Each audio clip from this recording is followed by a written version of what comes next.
And it is my guarantee I am also a JRF selected candidate. अगर आप ये सब कर लेते हैं तो आप अपने फर्स्ट अटेम्प्ट में JRF क्लियर कर सकते हैं। R1, R2 और R3 लिख कर रखिए अपनी नोट्स पर। R1 मतलब हाय एवरीवन, आज हम देखेंगे how to prepare for UGC NET JRF while you are in college. अगर आप ये वीडियो देख रहे हैं तो आई अज्यूम कि आपने एमए में एडमिशन ले लिया होगा। जो सब्जेक्ट आपने एमए में एडमिशन लिया है उसी सब्जेक्ट से आप JRF अपीयर करने की सोच रहे होंगे। तो आज हम शुरुआत पेपर 2 से करते हैं। तो जैसे ही आपने एमए में एडमिशन लिया है, you should start focusing on the main subject. आपने जो सब्जेक्ट लिया उसके ऊपर फोकस करना स्टार्ट कर दीजिए। सबसे पहले तो आप यूजीसी नेट का सिलेबस देखिए कि आपके सब्जेक्ट से क्या-क्या चीज़ें पूछी जाती हैं इस एग्ज़ाम में। उसके बाद में आप जो पढ़ने वाले हैं अपनी यूनिवर्सिटी में एमए के अंदर, उस सिलेबस को देखिए। आपके यूजीसी नेट का सिलेबस और यूनिवर्सिटी का सिलेबस कितना अलाइन करता है, कौन-कौन सी चीज़ें यूनिवर्सिटी के सिलेबस की यहाँ पर आपको मिल जाती है, उन चीज़ों पर आपको ज़्यादा फोकस करना है।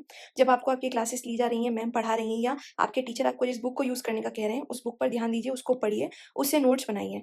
अपने खुद के नोट्स बनाइए और उन्हें प्रिपेयर कर लीजिए।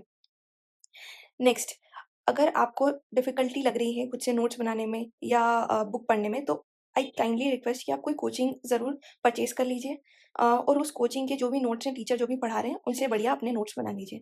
ये कोचिंग आपको ले लेनी है आपके फर्स्ट सेम में ही, ताकि आप सेकंड सेम तक जाते-जाते पूरी कोचिंग कंप्लीट कर लो और आपके नोट्स प्रिपेयर हो जाएँ। थर्ड सेम तक जाते-जाते आपको पूरा सिलेबस कंप्लीट कर लेना है, नोट्स प्रिपेयर कर लेने हैं और आपका फोकस शिफ्ट हो जाना चाहिए पीवाईक्यूज़ के ऊपर। यूनिवर्सिटी के टीचर जो लेक्चर ले रहे हैं उसको तो पढ़ना ही है, क्योंकि उसकी एग्ज़ाम अलग से देनी है। लेकिन नेट के लिए आपको अपना सिलेबस पहले ही कंप्लीट करके और अब पीवाईक्यूज़ पर फोकस शिफ्ट कर देना है।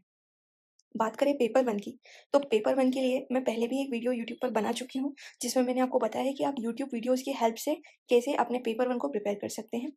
आपको अपना सिलेबस कंप्लीट करना है इसके अंदर भी, बहुत जल्दी जितनी जल्दी आप कर सकते हैं और अपना फ़ोकस पीवाईक्यूज़ पर शिफ्ट कर लेना है। तो इससे हमने क्या समझा? हम ये समझ रहे हैं कि हमें सबसे पहले सिलेबस कंप्लीट करने पर ध्यान देना है। सिलेबस कंप्लीट करने के लिए अगर खुद से डिफ़िकल्टी लग रही है, तो कोचिंग की हेल्प ले लेनी है, हेजिटेशन नहीं करना है, क्योंकि time is more important then money, ठीक है? तो अपने टाइम की वैल्यू करिए और अपने फर्स्ट या सेकंड सेमेस्टर के अंदर ही पेपर 1 के सिलेबस को, पेपर 2 के सिलेबस को कंप्लीट कर लीजिए।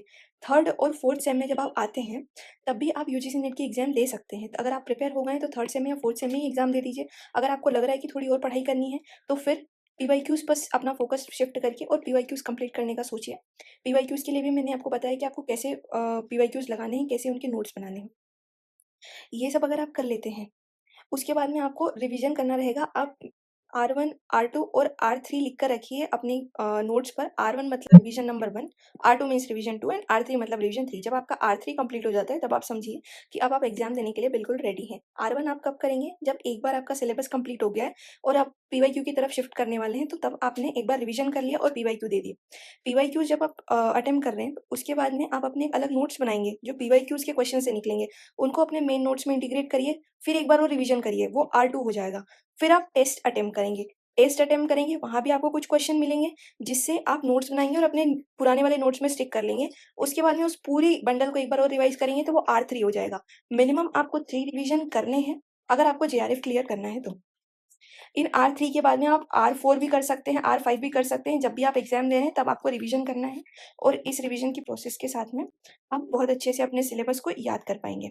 अगर आप ये सब कर लेते हैं, तो आप अपने फर्स्ट अटेम्प्ट में JRF क्लियर कर सकते हैं and it is my guarantee. आप प्लीज़ ये सब करिए और अपने ड्रीम को फुलफ़िल करिए। ये चैनल न्यू है, इस पे मैंने अभी-अभी वीडियो पोस्ट करनी स्टार्ट करी है, क्योंकि I am also a JRF selected candidate.